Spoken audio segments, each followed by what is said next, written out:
Hi guys, good morning. Grocery. Ano tayo? Mag-haul tayo ng pinamili ko kahapon sa palengke. So bumili ako ng isang mangga. Ito guys, $1 lang. Tapos seedless grapes na $1.50. Ito naman $1.50. So may dalawa na akong grapes para meron akong kinakain. At saka saging. Ayan, saging. At saka maraming orange. Orange. Itong orange na to guys is siya, $4, 10 piraso. Pero meron akong nakita sa isang place na 20 cents lang. Ayan. So, 5 siya, $1. So, anyway, ito naman kahapon. Ayan, meron akong curry bun. At saka, tinapay na vanilla flavor. Ayan, kainin natin guys. Para meron lang din ako mag-upload. Thank you Lord. Check natin kung masarap.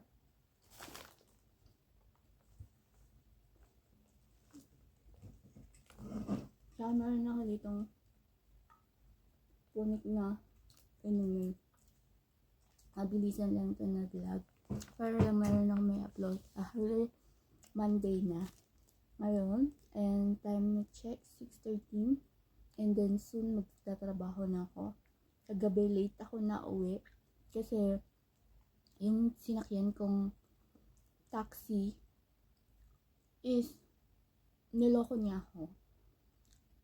Nagpanic na ako kasi dinala niya ako sa madilim. Nung taxi driver, nagpanic ako kasi dinala niya ako sa madilim. Tapos nagpretend siya na hindi niya alam yung place na bahay namin or familiar ba ako sa lugar. And then siningil niya ako ng mataas na presyo. Grabe, sobra yung experience ko sa taxi na yon. So sobrang panic ko, hindi ko natuloy siya na picturean. Sabi ko, ibaba mo na lang ako dito. Hanap na lang ako sa sasakyan ng bago, ganun. Hindi ko picturean. Tapos grabe yung ginawa niya. Sana mag-iingat kayo kasi may mga taxi driver pala ditong mga loko-loko. May mga taxi driver pala dito na magte-take advantage kayo. Kasi kapag helper ka lang, ganun sila.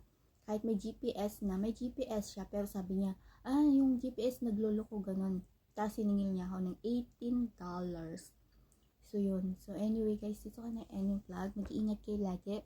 Hindi porket, di ba nasabi kong safe ang Singapore? Yes, safe ang Singapore, pero hindi ko naman na-expect na may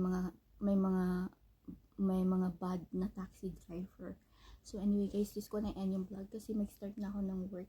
Ang work ko 6:15. So what time is it na? 6:15 na. Bye guys and God bless. Be careful kayo lagi and be happy. And pray. Mag-pray ka lang na mag-pray para walang mangyari sa'yo. Kasi kahapon, sabi ko, bakit kaya nag-stop to? Kung ano-ano na yung sinasabi niya. Yung taxi driver na matanda. Ang dami niya nang sinasabi kung ano-ano. So anyway guys, God bless and bye-bye.